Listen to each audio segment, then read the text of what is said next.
উদ্দেশ্য যেটা ডেপুটেশনের কথা তারা আমরা ডেপুটেশন দিচ্ছি, পারমিশন দিচ্ছে না, যাবতীয় বিষয়টা। হ্যাঁ, একটু নমস্কার। আমরা আজকে আমরা বাঙালি দলের পক্ষ থেকে এখানে সমবেত হয়েছি আপনাদের সামনে। প্রেসের বন্ধুদেরকে অসংখ্য ধন্যবাদ এবং এখানে কাছে যারা যারা রয়েছে তাদেরকেও ধন্যবাদ আর শুভেচ্ছা। আপনারা সবাই জানেন যে গত এক সপ্তাহ ধরে গন্ডাছড়া মহকুমাতে এই ধলাই জেলার অন্তর্গত বাঙালিদের উপর কী ধরনের নির্যাতন চলছে। সামান্য একটা অজুহাতকে কেন্দ্র করে সেখানের মধ্যে বাঙালিদের বাড়িঘর জ্বালিয়ে দেওয়া হচ্ছে। প্রায় 150-র উপর ফ্যামিলি এর মধ্যে আক্রান্ত হয়েছে। দোকানপাট লুটতরাজ থেকে শুরু করে আগুন দিয়ে জ্বালিয়ে দেওয়া, বাড়িঘর জ্বালিয়ে দেওয়া, বাড়ির সমস্ত সম্পদ লুট করে নেওয়া। এখন বাঙালিদের এমন একটা পরিস্থিতি হয়েছে যে গন্ডাছড়া এলাকাতে যে 14-15,000 বাঙালি রয়েছে, নিরাপত্তার অভাবে তারা সেখানে থাকতে পারবে না। এই ঘটনায় যারা যুক্ত তাদেরকে এই গন্ডাছড়া এলাকার মানুষ যেমন জানে, চিনে, আমরাও জানি, চিনি, এক বিশেষ শ্রেণীর মানুষ। আপনারা জানেন যে ঘটনাকে কেন্দ্র করে এখানে কেন্দ্র করে জাতি উপজাতি সবাই সেখানে ছিল মেলাতে, আনন্দ মেলাতে। সেখানে কথা কাটাকাটি হয়, ধাক্কাধাক্কি হয়। এই ধাক্কাধাক্কির পরিণামে একজন উপজাতির ছেলে একটা কি বলবো বৈদ্যুতিক তার অসংখ্য ফিট করা আছে, লুজ কানেকশন, সেখানে গিয়ে টাচ হয়। তার পরিণামে সে আহত হয়, তাকে সঙ্গে সঙ্গে হাসপাতালে পাঠানো হয়, সেখানে সে মারা যায়। এটা দুঃখজনক ঘটনা, অবশ্যই দুঃখজনক ঘটনা। কিন্তু এই একটা ঘটনাকে কেন্দ্র করে যদি কেউ এই অপরাধে কেউ যুক্ত থাকে তার শাস্তি হতে হবে। গ্রেপ্তার নাকি শুনলাম 2-3 জনের মধ্যে হয়ে গেছে। এই নিয়ে কারোর কোনো বক্তব্য থাকতে পারে না, আমাদেরও নেই। কিন্তু কথা হচ্ছে এই ঘটনাকে কেন্দ্র করে যারা নিরপরাধ মানুষ, গন্ডাছড়া এলাকার বাঙালি শান্তিপ্রিয় মানুষ, তাদের বাড়িঘর জ্বালিয়ে দেওয়া, দোকানপাট লুটপাট করা, তাদের সম্পদ ধ্বংস করে দেওয়া এবং তাদেরকে প্রাণে মেরে ফেলার হুমকি দেওয়া, এলাকা ছাড়া করার এই যে পরিকল্পনা, এটা একটা পুরা জাতি বিদ্বেষী চক্রান্ত। বাঙালি জাতকে শুধু গন্ডাছড়া এলাকায় নয়, খুব নিকট ভবিষ্যতে গন্ডাছড়া এলাকায় থেকে বাঙালিকে উঠে আসতে হবে। তাদের কোনো নিরাপত্তা নেই, কিচ্ছু নেই। এবং সবচেয়ে বড় আশ্চর্য এবং দুঃখজনক ঘটনা হলো, ঘটনাটা যেদিন ঘটে সেদিন আমরা যেটা খবর পেয়েছি সেখানকার স্থানীয় এমএলএ এবং কি বলবো প্রশাসনিক প্রধান যারা এসডিএম, এসডিপিইউ থেকে শুরু করে সমস্ত প্রশাসনের আধিকারিকের সামনে 144 জারি রয়েছে। সেই জায়গায় এরা সামনে এসে তাদের চোখের সামনে এই ধরনের ঘটনা ঘটলো, তারা কোনো প্রতিকার করেনি।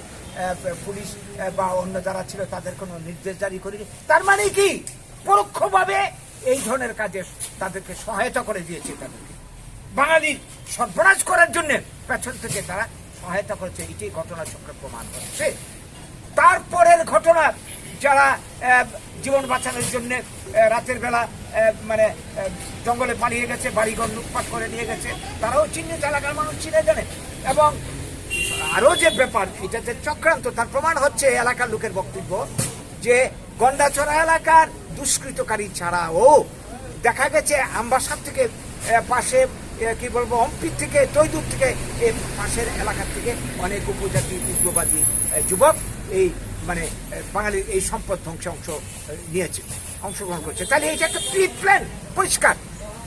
এবং আরো বোঝা যাচ্ছে এই যে এতদিন ধরে এই ঘটনাগুলি ঘটছে, 3 দিন 4 দিন পর্যন্ত প্রশাসনের দেখাই নেই ধরতে গেলে। এবং যারা বর্তমানে ক্ষমতা আসীন বিজেপি দলের মন্ত্রী এমএলএ দেখা নেই। কালকে তারা গেছে সেখানে গিয়ে কি ত্রাণ দেবে, কি সমস্ত কথাবার্তা বলেছে, কি আদৌ কি কদ্দূর হবে সেটা আগামী দিনে প্রমাণ হবে। তো একদিন তারা কোথায় ছিল এবং তাদের প্রশাসনের লোক সামনে থেকে কেন এই ঘটনা ঘটলো? এবং যারা অপরাধী এলাকার মানুষ চিহ্নিত করেছে, চিনেছে, তাদের বিরুদ্ধে ব্যবস্থা কই?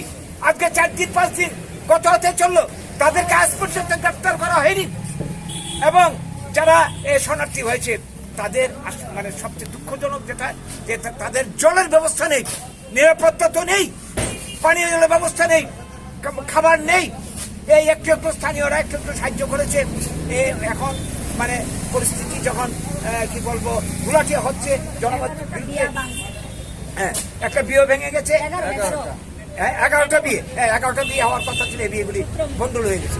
যাই হোক, এই ধরনের অনেক সর্বনাশ হয়েছে, মানুষের সম্পদ ধ্বংস হয়েছে। তো এরা মানে কালকে ঘটনা ঘটছে, এরা প্রশাসন থেকে এই গতকাল মিটিং করে বলেছিল আপনাদের আর চিন্তা নেই, এখন পুলিশ ফোর্স এসছে, আপনাদের নিরাপত্তা নিয়ে কোনো চিন্তা নেই, অথচ পুলিশ ফোর্সের সামনেই আগে ঘটনা ঘটেছে। এখন বলছে আপনারা আর পাহারা দেওয়ার কোনো দরকার নেই, বাড়ি ঘরে নিশ্চিন্তে ঘুমোতে পারেন, আপনারা দোকানপাট আবার খুলে ব্যবসা বাণিজ্য করতে পারেন। এই কথায় সুস্থ হয়ে পাবলিক কালকে রাত্রেবেলা যখন ঘুমোতে দেখা গেল রাত 3টে 3:30টার সময় দেখা গেল আবার বাজারে গন্ডাছড়া বাজারে আগুন লাগিয়ে দিয়ে পুড়িয়ে এনে কয়েকটা দোকান। স্বাভাবিক কারণে যারা স্থানীয় লোক পাবলিক তাদের আস্থা ভেঙে গেছে, বিশ্বাস ভঙ্গ হয়েছে। তারা বুঝতে পেরেছে যে না, আমাদেরকে এভাবে ঘুমিয়ে রেখে আমাদের সর্বনাশারা করে দেবে। তো আজকে এই দাবি নিয়ে তারা আবার প্রশাসনের দ্বারস্থ হয়েছিল, এসডিএম অফিসে গেছিল। সেইখানে তাদেরকে সান্ত্বনা না দিয়ে, তাদের বাঁচার গ্যারান্টি না দিয়ে কি করা হলো আমরা দেখলাম, কি তাদেরকে লাঠি পেটা করা হয়েছে। এর চেয়ে অমানবিক কাজ আর হতে পারে? আজকে এই ঘটনা যদি কোন বাঙালি উপজাতির উপর হতো, আপনারা জানেন এই গত 1-2 বছর আগে বোধহয় একটা ঘটনা, একটা বাঙালি ছেলেকে মেরে ফেলেছে একটা মেয়েকে রেপ করার জন্য। এই নিয়ে কই বাঙালিরা তো পাল্টা কিছু করেনি, এবং উপজাতির এটা যুক্ত ছিল, কিছু তো করেনি। আমরা সহ্য করে যাচ্ছি, বাঙালি সহনশীল জাত, মহৎ জাত। আমরা চাই ত্রিপুরাতে ট্রাইবেল বাঙালি মিলেমিশে থাকতে, কিন্তু এরা কি আমাদেরকে থাকতে দেবে? শান্তিতে ভঙ্গ বাঙালি কোনদিন করেছে? বাঙালির একটা ঘটনা কি আছে? আপনাদের এলাকাতে তো একজন অটো ড্রাইভারকে নিয়ে মেরে ফেলেছে, এটা কারামেল মারতে পারে, এই এলাকার সবাই জানে। কই বাঙালিরা তো পাল্টা কিছু করেনি। তাহলে এইভাবে কি চিরদিন চলতে থাকবে? বাঙালিরা শুধু মার খেয়ে যাবে, দিনের পর দিন মার খেয়ে যাবে। আমাদের অপরাধ কি? বাঙালিদের অপরাধ কি?